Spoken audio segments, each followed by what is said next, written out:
Sebenarnya dari dulu STR itu diberikan oleh KKI, bukan oleh ID. Oleh konsul kedokteran ya dulu ya? Iya, Konsul kedokteran betul. Ya? Tidak pernah ID memberikan STR. Bahwa memang ini harus dilihat kembali tata kelolanya. Kenapa bisa ada narkotika kan kalau obat anestesi, kok bisa? Nah tentunya si rumah sakit sendiri memang harus bertanggung jawab terhadap semua proses yang ada di rumah sakit itu. Kementerian Kesehatan membuat SOP bahwa ruang kosong harus dikunci, harus apa gitu ya. Ya ini memang suatu pukulan lah. Jumlahnya apakah masih akan ada lagi yang lapor segala macam? Kemungkinan masih ada lagi ya. Gitu. Yang saya dengar sih itu bukan cuma satu. Tapi sebenarnya nggak apa-apa juga ke ID asal ID sama KKI sama KMKes itu bisa berkoordinasi dengan baik. Sebenarnya kan masyarakat ya. Ada koordinasi Bu? Ya.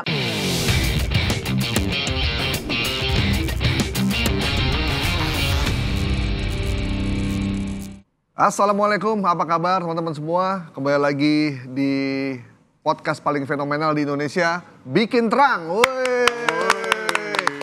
Kalau udah bikin terang berarti kita nggak usah gelap-gelap. Oh iya dong. Iya kan? Karena apalagi tema kita kali ini mau bahas tentang yang putih-putih. Karena Indonesia udah cerah. Iya.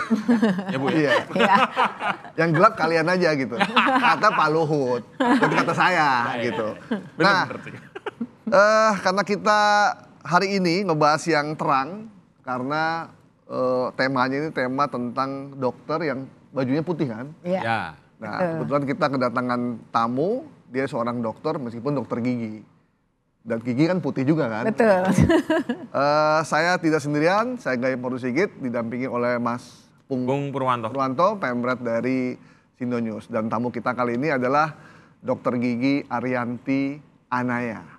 Siapa dia? Biasa dipanggil Bu Ade ternyata. Mungkin dulu anak paling kecil kali ya. Dikirain mau bungsu. Dikirain mau bungsu, ternyata nggak jadi. Beliau adalah ketua Konsil Kesehatan Indonesia. Mungkin Anda taunya Konsil Kedokteran. Tapi ini ada yang baru nih Mas Pung. Ya. Konsil Kesehatan Indonesia. Mungkin banyak sebagian dari kita atau Anda juga pasti baru dengar juga Mas. Saya juga iya. Ini kita langsung tanyain aja nih sama langsung dari ketuanya. Bu, itu kalau saya baca tupoksinya itu luar biasa loh Mas. Ya. Yaitu membuat registrasi, pengesahan strata pendidikan kesehatan, kemudian pembinaan medis. Itu udah kayak ide aja loh sebenarnya. Iya. Ini sebenarnya gimana Bu? KKI ini Bu? Ya, jadi memang sejak adanya Undang-Undang Nomor 17 Undang-Undang Kesehatan tahun 2023, salah satu ya perubahan yang terjadi adalah di Konsil Kesehatan Indonesia ini. Dulunya seperti tadi Mas Gayam sampaikan bahwa orang taunya Konsil Kedokteran Indonesia. Terus ada lagi Konsil Tenaga Kesehatan Indonesia. Nah dengan Undang-Undang 17 ini maka dua ini digabung menjadi Konsil Kesehatan Indonesia. Jadi di dalam Konsil Kesehatan Indonesia ini kita sekarang tidak hanya mengurus dokter dan dokter gigi saja, tetapi seluruh tenaga kesehatan, termasuk fisioterapi, perawat, bidan gitu ya, ahli gizi, apoteker, ada semua tenaga kesehatan itu di bawah Konsil Kesehatan Indonesia. Nah dalam tugasnya ini Konsil Kesehatan Indonesia seperti yang ada di regulasi. Ya pertama adalah tentu kita membuat regulasi-regulasi yang terkait konsil ini, kewenangannya. Kemudian juga kita memberikan surat tanda registrasi kepada seluruh tenaga medis dan tenaga kesehatan yang ada di Indonesia yang dianggap sudah kompeten untuk menjadi tenaga kesehatan. Ya. Kemudian kita melakukan pembinaan dan pengawasan gitu, terhadap tenaga medis dan tenaga kesehatan karena konsil itu dibentuk untuk memastikan bahwa mutu dari pelayanan kesehatan dan profesionalisme dari tenaga kesehatan ini bisa berjalan dengan baik gitu ya. Tentunya kalau kita melihat dari sini itu dimulai kita menyusun standar kompetensi untuk seluruh tenaga untuk seluruh pendidikan ya. kemudian juga kita menyusun standar profesi, kemudian kita melakukan bekerja sama dengan kolegium untuk memastikan melakukan uji kompetensi.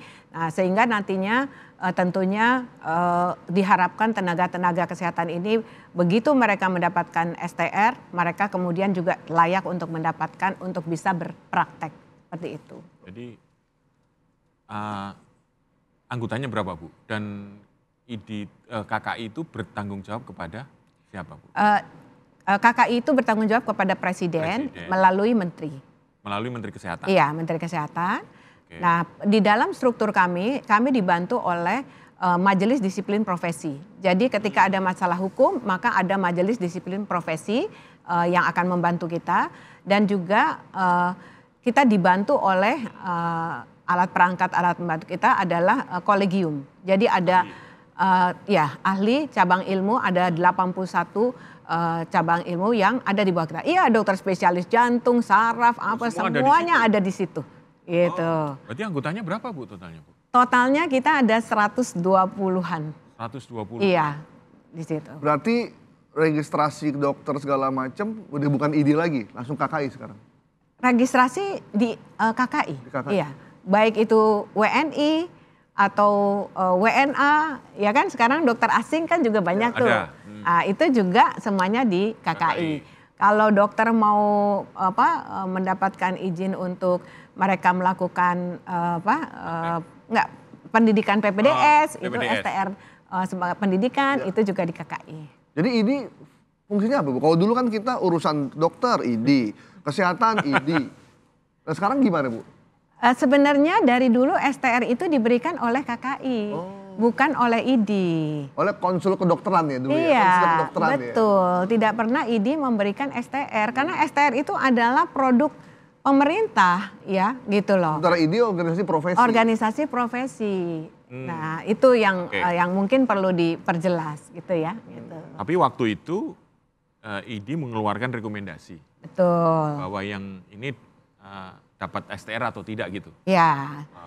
Salah satu dulu persyaratan untuk mendapatkan STR itu adalah rekomendasi dari ID. Kemudian juga STR ini dilakukan perpanjangan setiap 5 tahun sekali gitu ya. Kemudian setiap tenaga medis, tenaga kesehatan itu juga harus mempunyai SIP, surat izin praktek. Nah ini juga diperpanjang 5 tahun sekali dan ini juga harus mendapatkan rekomendasi dari ID. Nah sekarang tentunya kita ini kan butuh dokter ya, kita perlu percepatan, kita sudah memapping di mana tempat-tempat yang ada dan kita sudah berkoordinasi dengan institusi pendidikan bersama kolegium. Artinya tentunya STR ini bisa dikeluarkan ketika satu tenaga medis dan tenaga kesehatan ini sudah mumpuni, sudah melewati uji kompetensi, sudah lulus, harusnya dia udah bisa langsung dapat STR. Berarti kalau kayak kemarin nih banyak dokter bermasalah, ada yang pelecehan, PPDS melakukan hal-hal yang negatif lah. Nah itu mereka tuh yang kasih peringatan, yang memberikan hukuman itu udah KKI sekarang? KKI, karena KKI yang memberikan STR maka KKI lah yang berhak untuk mencabut STR-nya kan gitu. Ya kan? Nah makanya di situ pun ada fungsi pembinaan dan pengawasan. Memang ID sebagai organisasi profesi tentu akan bekerja dari ranah etik ya. Tetapi ketika etik itu sudah dianggap mengganggu kualitas dari pelayanan, maka KKI akan masuk ke dalam ranah KKI. Oke. Kan Mas Pung, kan kemarin kita wawancara sama ketua ID kan, dokter Selamat. Sahabat saya itu. Ada beberapa hal yang dia kenal lama saya. Iya, kayaknya ID jadi dikebiri nih. Tapi kita sebelum lanjut kita dengerin dulu ya, cuplikan wawancara. Biar jelas nanti ya. Bikin terang dengan dokter Selamat di ketua ID. Makanya saya heran, kami berjuang mati-matian untuk anggaran kesehatan tinggi. Dinaikkan, sesuai WHO itu kan 15% dari APBN. 15%. Ya, tapi kalau nggak 15, 10% lah, 10%. Ya. Begitu sudah gede, alokasinya Pak.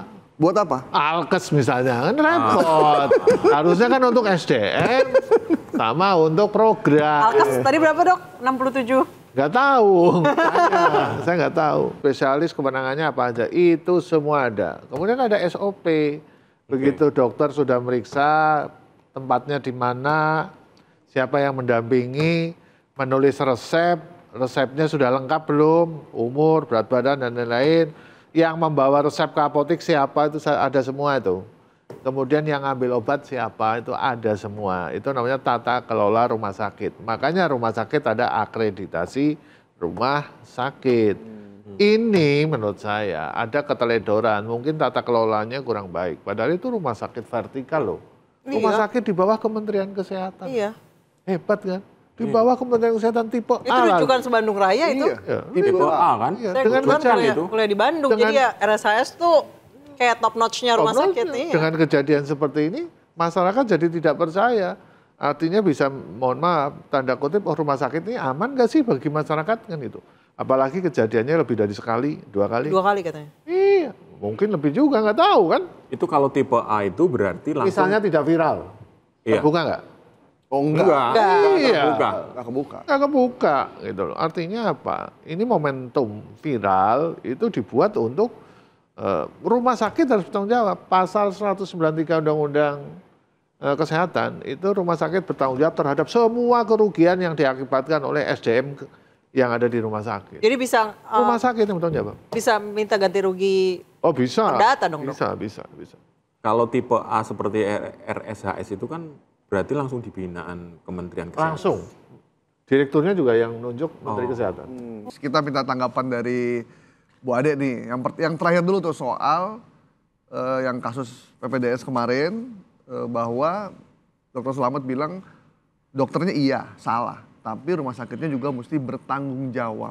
Terus dia nyebut tadi soal Ikut bertanggung jawab. binaan dari Kementerian Kesehatan. Kenapa kok ada dokter bisa ngambil obat bius langsung ke kamar sendirian tanpa didampingi oleh dokter atau didampingi oleh pihak yang ada di lokasi. Silakan Bu Ade. Kalau kita lihat kasus yang di Hasan Sadikin ini kan kasus residen ya. Residen, ya. PPDS, Ya. bukan dokternya Hasan Sadikin. Hmm. Tentunya mungkin saya sedikit menyampaikan bahwa kalau kita belajar atau kita mengikuti program dokter spesialis, itu yang sekarang ini kan dari Unpad ya. Jadi mereka Ya. masuk dari Unpad dan sebagian besar mereka itu belajarnya tuh di rumah sakit. Lebih dari 90% waktu dia di rumah sakit. Karena mereka tuh latihan melihat langsung praktek ya. langsung praktek Ya. kepada konsulennya ya oke. gitu, yang diajari oleh konsulennya untuk sambil mengerjakan gitu. Nah, kasus yang di Hasan Sadikin ini kan memang kasusnya adalah residen dari Unpad gitu ya, yang sebenarnya harusnya ketika dia ada di rumah sakit maka dia harus mematuhi SOP yang ada di rumah sakit itu. Oke. Ya, nah sekarang ini harus dilihat kembali gitu. Apakah kemudian SOP ini sudah dikasih tahu kepada mereka ketika mereka mau masuk rumah sakit apa-apa saja yang nggak boleh. Gitu. Nah tentunya si rumah sakit sendiri memang harus bertanggung jawab terhadap semua proses yang ada di rumah sakit itu. Ya walaupun itu dilakukan oleh residen sambil berpraktek, tetapi karena ini langsung ke pasien yang ada di Hasan Sadikin, ya tentu Hasan Sadikin harus bertanggung jawab lah ya dengan adanya hal seperti ini. Nah, saya setuju tadi disampaikan oleh Pak Ketua IDI bahwa memang ini harus dilihat kembali tata kelolanya. Kenapa bisa ada narkotika kan kalau obat anestesi, kok bisa gitu ya keluar gitu. Padahal harusnya pada saat dia keluar dari depo farmasi 3, maka harus balik lagi laporannya 3. Berapa dipakai, berapa sisa itu harus. Kenapa ini bisa ada yang hilang gitu ya. Nah, gitu seperti itu. Inilah kemudian tentu Pak Menteri juga sudah langsung menginstruksikan bukan hanya kepada Hasan Sadikin tapi kepada seluruh rumah sakit vertikal.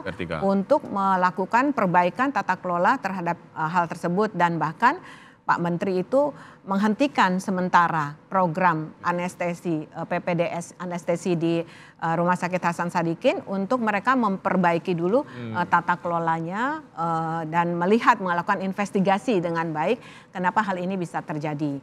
Termasuklah kemudian ini ada di ruang kosong kan waktu itu kan dilakukan gitu ya. Sehingga sekarang kita Kementerian Kesehatan membuat SOP bahwa ruang kosong harus dikunci, harus apa gitu ya.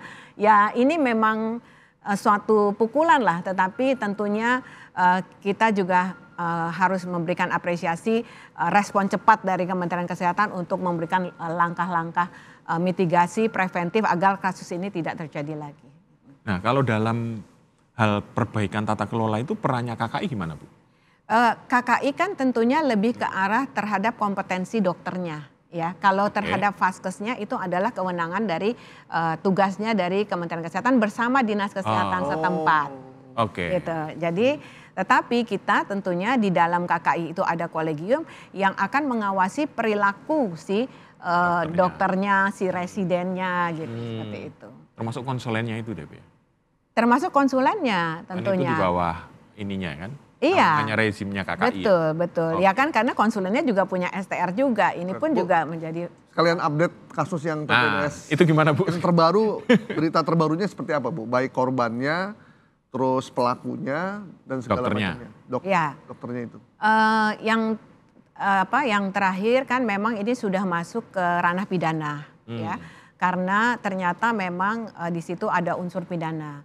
Dan kami tentunya dari KKI melihat bahwa ada pelanggaran disiplin profesi yang dilakukan yang membahayakan kepada dokter ini, terhadap dokter ini yang tentunya juga kita setelah melakukan investigasi, pemeriksaan dan melakukan kajian semua, kita melihat bahwa kita perlu melakukan pencabutan STR kepada dokter ini karena dengan STR-nya dicabut otomatis dia tidak bisa berpraktek ya. Kita sudah berkoordinasi sama dinas untuk mencabut karena tentunya kita tidak mau lagi ada korban-korban lagi karena jelas dia menggunakan kompetensi dia untuk melakukan tindakan pidana itu. Gitu. Kalau untuk korbannya, Bu? Korbannya saya nggak update dah saya. Itu bukan bagian dari tugas KKI? Bukan. Itu udah polisi pidana itu kan. Ya kan nanti korbannya mau seperti apa kita. Jumlahnya apakah masih akan ada lagi yang lapor segala macam? Kemungkinan masih ada lagi ya. Gitu. Yang saya dengar sih itu bukan cuma satu. Tapi itu bukan ranah KKI lah. Kalau yang itu, Bu, yang dokter di Garut ya? Ya. Sekalian itu dari KKI gimana prosesnya itu? Kalau kasus di Garut ini kan memang ketika kita menerima laporan gitu ya dan ini dilakukan di fasilitas pelayanan pada saat dia melakukan pemeriksaan artinya profesi dia jelas yang sedang dia lakukan di situ gitu maka ini benar-benar sudah menjadi ranahnya KKI sehingga berarti agak beda ya dengan posisi di RSHS tadi, Bu. RSHS tuh dia lebih kan? Pada saat pendidikan. Tapi ya sama juga sih, cuman kalau yang ini dia sedang sambil melakukan pelayanan. Iya. Itu ya.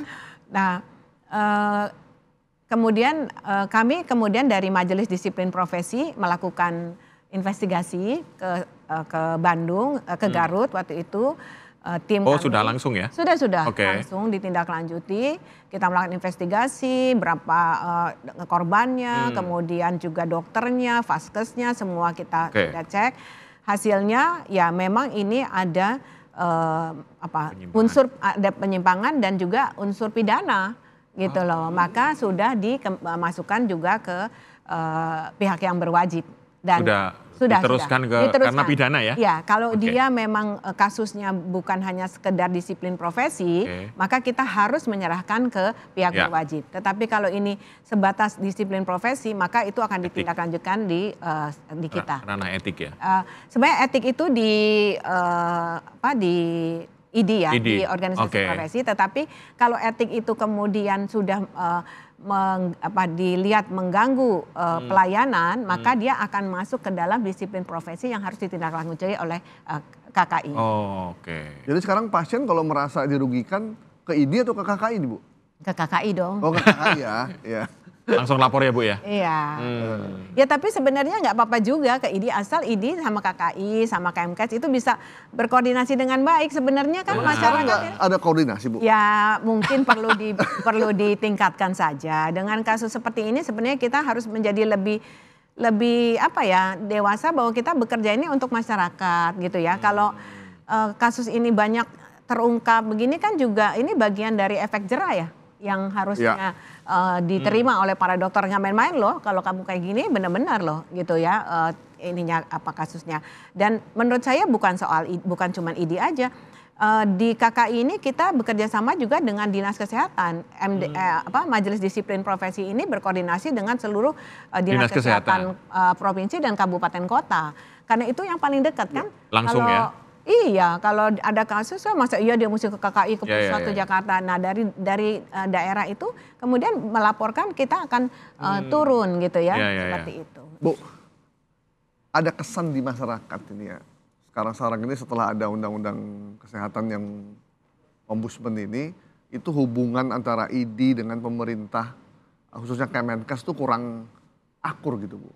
Dulu kan kelihatan mingle, kalau sekarang nih yang satu ke sini, yang satu ke sini, terus merasa mau dihilangkan, ada yang merasa dihilangkan, merasa mau diduakan atau ditigakan ya. Kan jadi nggak enak gitu kita lihatnya gitu. Itu sebenarnya persepsi di masyarakat ya menurut saya ya gitu ya. Karena sebenarnya Undang-Undang 17 ini mengembalikan porsinya masing-masing gitu ya. Artinya gini, organisasi ID itu kan organisasi profesi yang sudah cukup lama ya, yang tua, yang pengalamannya luar biasa dalam gitu.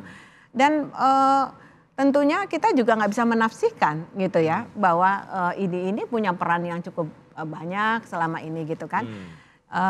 Tetapi tentunya juga organisasi ini kan atau ormas ya, organisasi masyarakat kan ID itu ya. Itu kan boleh saja ya, nanti Mas Gawai mau bikin karena dokter mau bikin apa juga ya boleh aja gitu loh. Kan itu nggak boleh satu-satunya dong, namanya ormas kan boleh. Berarti ada yang lain, Ikatan Dokter Jiwa Indonesia gitu boleh? Ya boleh aja. Kalau saya Ikatan Dokter Rakyat Semesta. Ya boleh. Lagi musim kan? Boleh. Kayak farmasi, dulu cuma ada satu IAI, sekarang banyak tuh. Ikatan farmasi ini ya boleh dong semua orang, dan nanti semua orang berhak untuk memilih mau masuk di mana yang dia merasa bahwa ini organisasi ini memberikan banyak manfaat buat saya misalnya gitu kan, ya boleh-boleh aja. Nah saya mau mengklarifikasi apakah hubungan Kemkes dengan ID itu renggang? Nggak juga, Pak Menteri aja kemarin datang tuh waktu pelantikan ID, kalau nggak Pak Menteri nggak mau datang gitu, iya kan? Itu. Yang pelantikan yang baru ya, bungkus baru, Pak Dokter Selamat ya? Pak Dokter Selamat gitu. Karena diundang katanya Bu. Ya kalau nggak diundang ya kita juga nggak datang. Jadi gini, aman-aman aja ternyata, cuman butuh nongkrong bareng aja di sini, gitu ya? Kurang ngopi kali Bu. Kurang ngopi Bu. Kurang gitu ngopi. lah. Ya, Jadi jangan ketemu di dalam diskusi aja, ngopi lah sekarang. ngopi lah, Iya. Bang. Mesti Jadi nanti biar- kita bilang sama Pak Menteri ya, supaya Nah, ngopi gitu. bareng gitu kan. Karena gitu. kan kemarin Pak Slamet bilang di dunia ini yang namanya induk kedokteran itu cuma satu gitu. Memang intinya banyak, ada dokter gigi, ada dokter jiwa, dokter jantung, ikatan dokter anak segala macam. Cuman induknya cuma satu, jadi nggak bisa dibikin dua, katanya begitu Bu. Ya kan ini tergantung ya di mana gitu ya. Artinya sebenarnya mau dibikin cuma satu juga ya boleh aja, karena itu bukan ranahnya Kemkes ya. Iya. Ya dong. Itu karena Di ranah profesi ya? Profesi mau cuma satu mau ini ya mereka berhak aja, karena Kemkes tidak pernah mengatur organisasi itu jadi cuma pertanyaannya satu. Bu, bagi Kemkes itu lebih baik satu atau banyak? Nah ini Bu, ini biar ini ada. Gimana Bu? Atau natural aja? Kalau Kemkes natural aja. Natural aja? Iya. Kalau Kemkes intinya adalah masyarakat terlayani dengan baik. Gitu Itu ya? aja. Intinya konsumen, masyarakat, pasien terlayani dengan baik. Betul. Gitu. Mau satu ya nggak problem. Mau dua, mau tiga, monggo. Lepas Kita juga aja. berharap jangan sampai urusan kedokteran ini sama seperti PSSI zaman dulu. Yang rame dan ribut pengurusnya. Sementara prestasinya nggak ada. Gitu kan harapannya Bu ya. Jadi harapan kita jangan elit-elit ini ribut sendiri, sementara pasiennya terbengkalai, dokter tidak profesional. Sementara negara lain Malaysia, Vietnam, Udah Singapura maju. itu udah maju banget, Nah, udah berbenah. Coba Mas lihat, saya potong. Coba Mas lihat berapa 2 juta penduduk Indonesia setiap tahun pergi ke luar negeri berobat. Iya kan? Ya, Nggak jauh-jauh Penang. loh. Pineng. Singapura. Ya kan? Ya kalau Singapura duitnya ada Iya, Singapura. Singapura udah mainstream lah ya. Nah, kalau duitnya Pineng, sedang, Pineng. Ya. Sekarang Bangkok sedang berbenah. Iya. Iya. Terus kalau kita ribut sendiri, pasiennya lari gitu loh. Makanya menurut saya nggak seperti itulah. Harusnya kita duduk bareng gimana membenahi masalah Nah, ini. itu betul. Tambah lagi dengan adanya kasus ini. Ini kan bukan, ini tamparan buat semua dokter loh. Buat tenaga kesehatan, tenaga medis. Ini belum aja mungkin, ya mudah-mudahan nggak ada. Jangan-jangan papu kita baru sadar nih. Wah, waduh gitu. Nah itu kan sebenarnya, ya itu tadi tuh. Jangan sampai yang ribut apa, yang ini nggak terlayaki gitu Yang ribut dengan pengurusnya, Bu. baik gitu. Nah itu sih, itu sebenarnya intinya seperti itu. Bu, dibanding negara tetangganya, kita nggak usah jauh-jauh ke Eropa atau Amerika. Amerika. Kita yang dekat Negeri jiran aja. Yang merdekanya nggak jauh-jauh beda sama kita gitu. Malaysia. Malaysia, Thailand, Singapura, Thailand. Singapura, bahkan katanya Vietnam sekarang udah mulai Filipina. dari tradisional menuju ke modern, gabungan antara pengobatan tradisional dengan modern jadi satu. Jadi satu. Nah kalau Ibu ngeliatnya gimana? Kita jauh banget. Jauh. Kita masih ribut Mas, masih berantem ada dokter sama pengobatan tradisional gitu. Dan itu semua ada di kolegium gitu ya, kolegium karena ada kolegiumnya ada di kita. Nah inilah yang kemudian kita ingin menyatukan hal-hal seperti ini sebenarnya kan nggak ada yang jelek.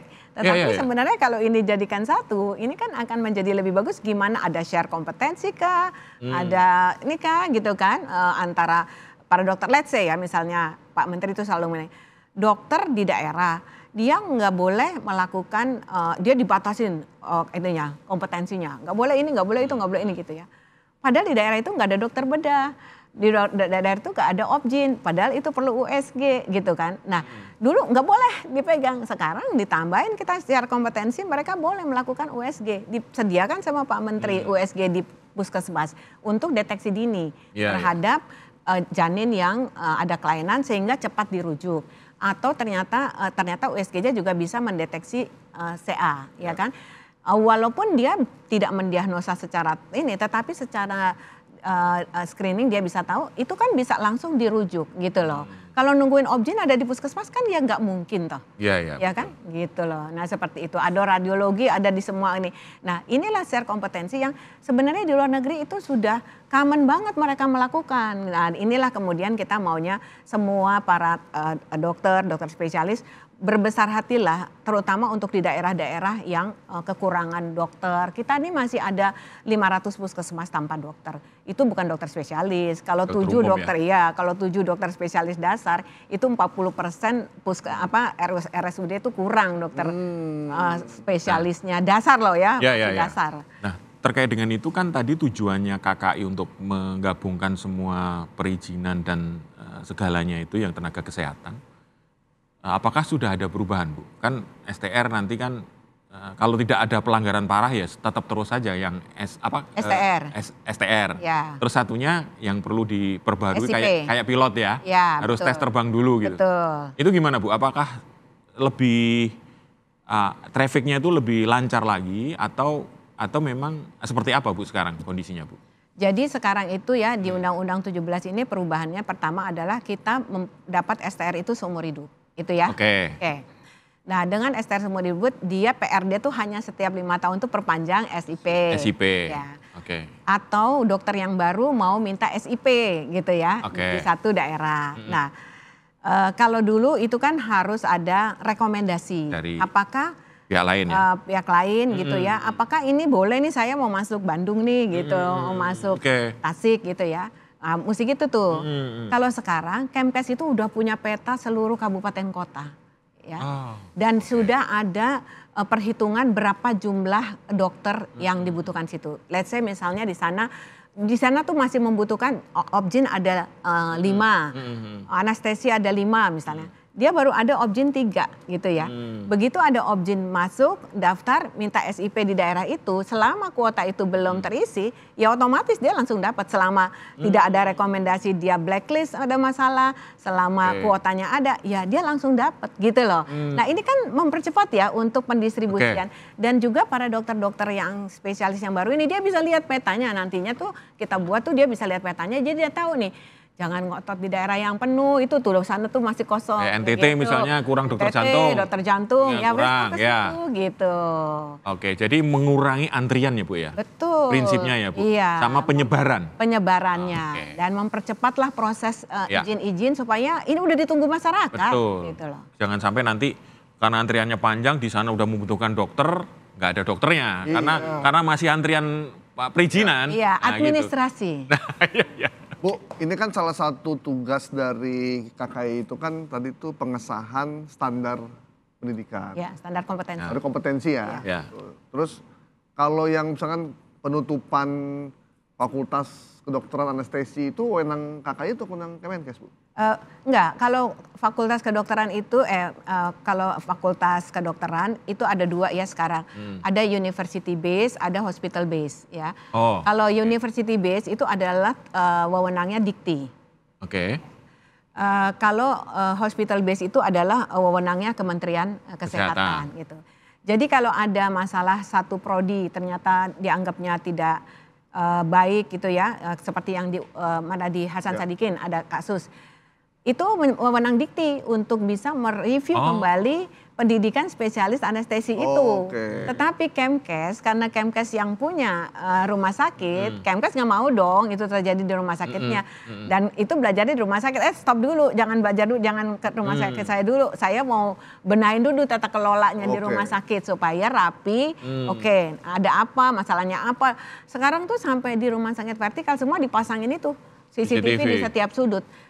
Supaya kalau ada kasus bullying apa itu bisa langsung ketahuan gitu loh. Pasangin face recognition kalau masuk IGD, masuk ruang operasi. Supaya kalau yang datangnya bukan konsulen, yang datangnya senior, konsulennya nggak ada, jadi yang ngajarin senior ketahuan. Gitu. Ini karena kenapa kita bilang hubungan ID dengan Kemenkes agak-agak renggang. Karena kita dapat info Kemenkes baru saja menutup lembaga pendidikan milik ID yang dilikuidasi. Tanpa teguran 1, 2, dan 3. Itu benar nggak Bu? Ya gini, ini tapi mungkin nanti ditanyainnya ke Kementerian Kesehatan. Karena Pak Budinya masih sibuk. Pak. Jadi pastinya Kementerian Kesehatan ini kan melakukan penutupan itu pasti karena ada ditemukan pelanggaran-pelanggaran gitu ya. Saya juga mendengar sih, memang waktu itu sih dirjennya saya, tapi kan saya udah pindah ya, jadi saya nggak berwenang untuk ngomong nih gitu ya. Apa-apa aja kesalahannya, apa aja hal yang tidak terpenuhi. Dan sebenarnya penutupan itu juga nantinya juga dilakukan juga untuk lembaga pelatihan lain yang dianggap melakukan pelanggaran. Jadi nggak harus ID? Ya enggak lah. Lembaga pendidikan ID itu kayak apa sih Bu? Lembaga pelatihan. Pelatihan tuh kayak apa sih Bu? Jadi gini, sekarang ini kan kita tuh membuat pelatihan kepada seluruh tenaga medis dan tenaga kesehatan itu bisa secara luring dan online. Bayangin kalau dulu semuanya mesti luring. Sementara SKP-nya harus dipenuhi untuk perpanjangan SIP, ya kan?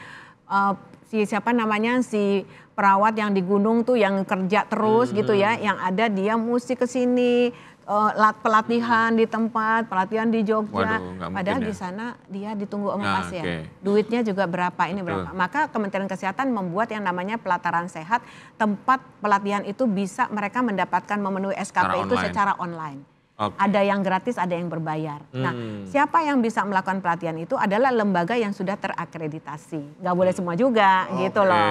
Nah, lembaga terakreditasi ini udah banyak yang diakreditasi oleh Kementerian Kesehatan. Mereka monggo silahkan supaya kemudahan itu didapat oleh tenaga-tenaga medis dan tenaga kesehatan untuk bisa memenuhi SKP mereka untuk memperpanjang SIP. Di samping jumlah pasien yang mereka kerjakan, gitu loh. Lembaga pelatihan ini swasta ada, pemerintah ada, rumah sakit ada, organisasi profesi ada. ya monggo silakan dilepas. Dan itu juga mereka boleh berbayar, mereka juga bisa gratis, terserah. Nah itu sih sebenarnya. Asal semuanya terregister di Kementerian Kesehatan gitu. Harus terregister. Kalau Sebagai enggak, mitra. Sebagai mitra, karena nanti dia akan dapat. Outputnya sangat penting. Gitu. Iya, dan akan dapat logbook ya, akan dapat bisa login. Nanti kemudian siapa yang melatih, misalnya nih perawat di Papua, terus dia udah dapat nih, udah selesai pelatihan, dia dapat 5 SKP misalnya. 5 SKP-nya itu langsung masuk ke dalam sistem Kementerian Kesehatan seperti mileage Garuda. Gitu. Jadi kalau dia misalnya dia butuh memenuhi, kalau tenaga kesehatan tuh 50 gitu ya, kalau spesialis 250.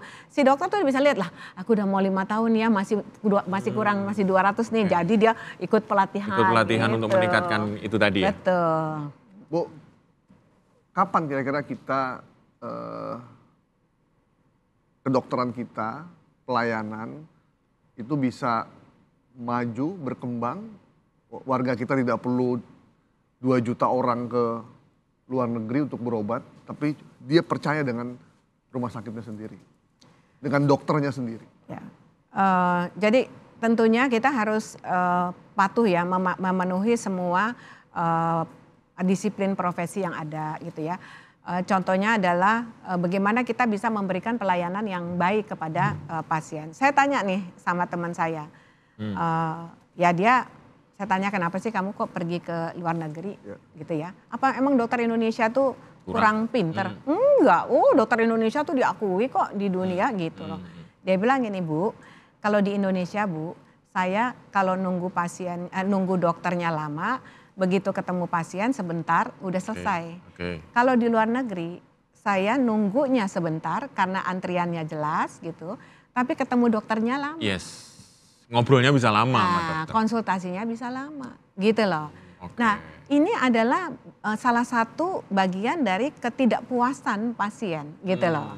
Kedua misalnya kemarin Pak Budi sempat bicara, yang ngerjain itu bukannya konsulen, ternyata senior. Itu kaget kan masyarakat. Wah ternyata selama ini saya tuh di ininya sama senior, bukan ini. Dan itu memang common, udah memang terjadi. Makanya kita nggak mau. Lah gimana junior diajarin sama senior? Kan senior belum selesai jadi spesialis, kan gitu.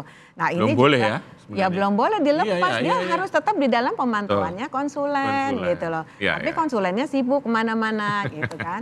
Habis itu anestesi, kemarin Pak Menteri juga menyampaikan gitu loh. Kalau di sini anestesi sebentar udah pindah lagi ke sini gitu. Nah hal ini sebenarnya juga dipacu karena kurangnya dokter. Kurangnya dokter spesialis.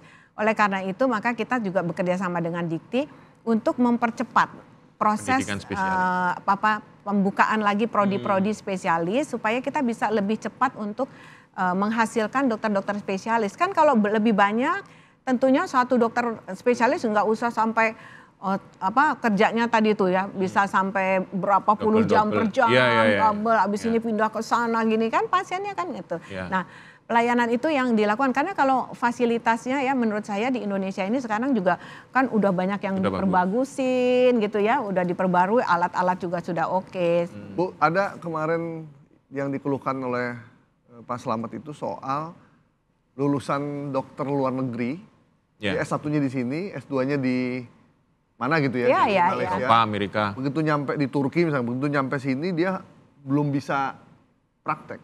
Terus karena tidak ada kampus di luar negeri yang diakui.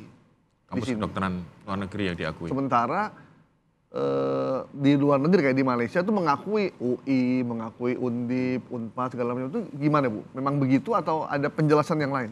Enggak, jadi gini, jadi kan sebenarnya gini, itu banyak dokter-dokter kita yang dia sebenarnya bukannya tidak mampu tidak mampu bersaing dengan yang lain, tetapi karena kuota di sini itu sedikit gitu ya untuk dokter spesialis, akhirnya dia pengen ngambil dokter spesialis, dia ambil di luar, dia dapat beasiswa di luar. Nah pas dia balik. Itu nggak dikasih, susah banget gitu, bisa bertahun-tahun, mereka akhirnya frustasi, balik lagi. Ada yang cerita sama saya, Bu saya tuh sebenarnya kepengen banget mengabdi di Indonesia, tapi saya nungguin setahun 2 tahun, ternyata akhirnya nggak ada ini, ya udah saya balik aja keluar gitu kan, di sana juga dia udah dapat kerjaan gitu. Nah ini kan orang Indonesia, ya kan, yang pengen kembali. Kenapa kita nggak kasih dia, orang kita kurang dokter, kan gitu. Nah perkara nanti bagaimana kualitasnya semua, kita itu punya komite adaptasi yang di dalamnya ada kolegium, ada KKI, ada pakar-pakar yang akan melihat, dan ada dari Dikti. Kita akan melihat ini mereka asalnya dari mana, gitu loh. Universitasnya dari mana aja. Dan Dikti juga punya universitas yang recognize buat dia, yang dia akui gitu. Kalau ternyata tidak dia akui, itu biasanya kita juga akan mempending gitu ya, atau bisa datang. Dan bahkan kita melihat loh, mereka tuh tim komite itu logbooknya, mereka belajar apa aja gitu loh di luar negeri. Kalau ternyata mereka kemudian ada misalnya, di sana nggak ada demam berdarah gitu, mereka nggak belajar misalnya tropis gitu ya, karena bukan negara tropis, itu bisa ditambahkan ke mereka. Nah setelah itu mereka akan adaptasi di daerah-daerah. Pada saat adaptasi itu tidak lagi di fakultas, orang dia udah selesai. Sekolahnya dianggap udah layak, logbooknya udah cukup. Mereka adaptasi ditaruh oleh Kementerian Kesehatan di rumah sakit yang membutuhkan gitu. Mereka digaji selama 2 tahun ini. Jadi kan mereka bisa hidup toh. Nah setelah itu baru mereka dilepas untuk mereka dapat. Umumnya yang di daerah-daerah itu begitu udah selesai, itu daerah tuh sampai ke Pak Menteri minta, bisa nggak ini tetap di sini gitu loh. Loh iya, orang dia butuh gitu ya kan. Dan mereka juga mau sekarang balik, banyak yang mau karena selama adaptasi mereka dibayar sama Kemkes gitu ya, dapat gaji di luar dari gaji jasa yang mereka dapat dari rumah sakit itu, seperti itu. Dan mereka nggak disuruh, orang mereka di sana udah 5 tahun, 10 tahun kerja gitu loh. Udah mereka mau balik, ya kan kita rangkul gimana wes. Oke, cukup terang Mas ya? Sepertinya iya. Kapan-kapan harus ngobrol nih antara KKI dan IDI kali. Sama Menkes. Harus sering ngopi Bu. Iya. Karena ngopi itu menyelesaikan masalah. Gitu Kita ya. jadi tuan rumah lah ya. Tapi kan maksudnya kita tidak saling meniadakan. Betul. Buat saya peran pengawasan itu harus dilakukan oleh semua pihak. Iya. Ya kan, Persis. Banyak yang ngawasin semakin bagus. Justru kita lebih seneng kalau yang tugasnya regulator, ya dia konsisten regulator saja. Regulator. Tugasnya pelaku, profesi ya profesi saja. Jadi nggak dicampur aduk gitu Bu ya. Iya. Betul. Oke. Baik. Bu Ade, terima kasih banyak waktunya. Luar biasa sekali kita dapat pencerahan. Jadi biar mudah-mudahan udah cerah ya. Udah cerah. Biar Jadi sesuai podcastnya lah, iya, bikin terang kita gitu. bikin terang. Jadi kalau Ibu merasa gelap di rumah, Ibu bisa main kesini sini. ya. Jadi kita memang tugasnya memang menerangkan. Karena Kementerian Penerangan udah nggak ada. Kita ambil alih Bu. Baik Bu, terima kasih banyak. Terima kasih Mas Gaib dan Terima kasih Mas dokter. Sobat Bikin Terang, sampai ketemu lagi minggu depan. Saya Gaib Martu Sigit. Saya Pung Purwanto. Sampai jumpa. Bye-bye. Salam. Bu, terima kasih banyak Terima waktunya. kasih. Terima kasih Bu ya. Udah jelas. Udah jelas ya.